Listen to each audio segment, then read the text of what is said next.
Hi everyone. We start the third week of Advent with a message from the Psalms. When the Lord restored the fortunes of Zion, we were like those who dream. Then our mouth was filled with laughter and our tongue with shouts of joy. And it was said among the nations, the Lord has done great things for them.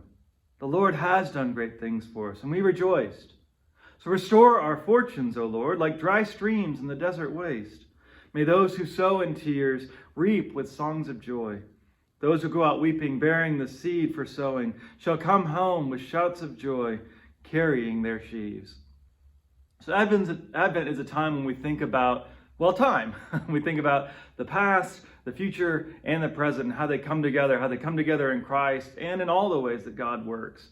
And so what we see reflected in this psalm is true in all of it, that God's faithfulness in the past gives us hope for the future, and that gives us peace in the present.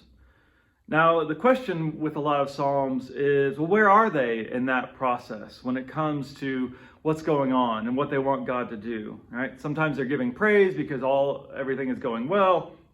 Sometimes they're lamenting the ways that things have gone wrong, or they might be grateful for what God has done to right those sort of wrongs.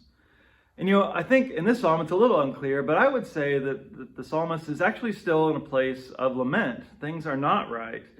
They start with laughter and joy because the Lord has done great things, but you read carefully, it says that was in the past. Yeah, God used to do that sort of stuff, but what about now? What about you? Right now, do you feel kind of dried up and empty?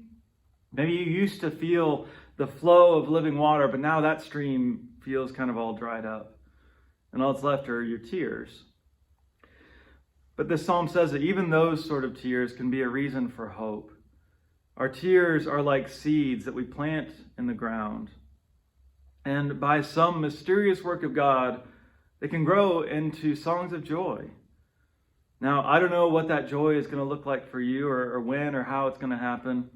I know that suffering can be one of the greatest sources of spiritual growth, if we'll let it, right? It's not automatic. Sometimes pain can make us shrink more into ourselves. And I also know we can't rush it, right? If you plant something in the ground and you keep pulling it up to check the roots and see how it's doing, that's going to hurt their growth. And so we might have to be patient with this growing process as well. But in this moment, we can trust God. We can trust God's process.